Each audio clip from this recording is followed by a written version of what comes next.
নমস্কার, আমার ভুরিভোজ চ্যানেলে সকলকে স্বাগত জানাই। Welcome to my channel Bhurivoj. আজকে বানাবো ঝিঙে কুমড়ো আলু দিয়ে একটা নিরামিষ ঝোল।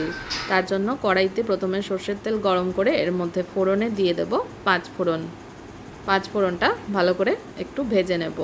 ভালো করে ভাজা হয়ে গেলে এবার এর মধ্যে দিয়ে দেব থেতো করা বা বেটে রাখা আদা দিয়ে দেব ফোড়নটা ভাজা হয়ে যাওয়ার পর। আদাটাকেও একটু ভেজে নিচ্ছি। আদাটা একটু ভাজা হয়ে গেলে এরপরে এর মধ্যে দিয়ে দেব 2 পিঞ্চের মতন হিংটা দেওয়ার সময় আঁচটা একটু কমিয়ে রাখবো যাতে হিংটা পুড়ে না যায়। পুড়ে গেলে কিন্তু খেতে ভালো লাগবে না। এবার আমি ডুমো করে কেটে রাখা আলুগুলো প্রথমে দিয়ে দিচ্ছি। আলু ভাজার সময় এর মধ্যে দিয়ে দেব হলুদ গুঁড়োটা ভালো করে মিশিয়ে নিয়ে আলুটাকে 2 মিনিট মতো ভেজে নেব। এরকম একটা নিরামিষ ঝোল কিন্তু গরম ভাতের সঙ্গে ভীষণ ভালো লাগবে গরমকালে। তাছাড়া খুব রিচ খাওয়া হয়ে গেলে এরকম একটা হালকা পাতলা ঝোল থাকলে কিন্তু ভীষণ ভালো লাগে। তো আমি 2 মিনিট আলুটা ভেজে নেওয়ার পরে এবার কুমড়োটা অ্যাড করছি। কুমড়োটাও একটু ভালো করে মিশিয়ে নিচ্ছি নেড়ে চেড়ে।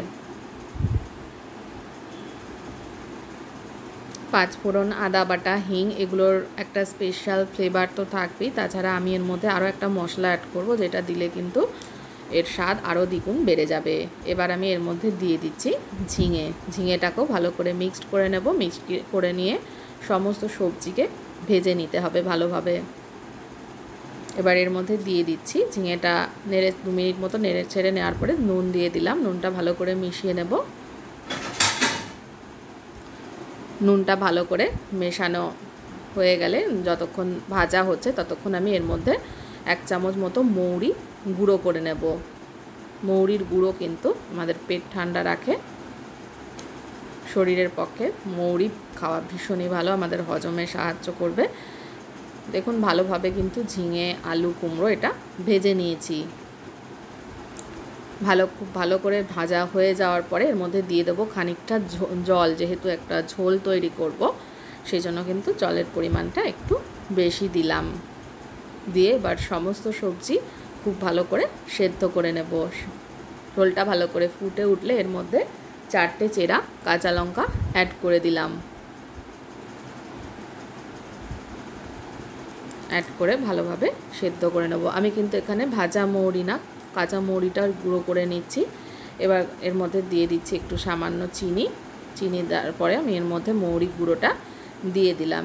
দিয়ে একটু ভালো করে মিশিয়ে নেব। ভালো করে মিশিয়ে নিলেই কিন্তু ঝিঙে কুমড়োর পাতলা ঝোল একদম রেডি। পেটের পক্ষে ভীষণ উপকারী আর ভীষণ সুস্বাদুও হয় কিন্তু। এর মধ্যে যেহেতু হিং, মৌরি গুঁড়ো এগুলো রয়েছে, এগুলোর ভীষণ ভালো একটা ফ্লেভার রয়েছে, খেতে অসাধারণ হবে। রেসিপিটা দেখার জন্য সকলকে অনেক অনেক ধন্যবাদ। সকলে ভালো থাকবেন, সুস্থ থাকবেন।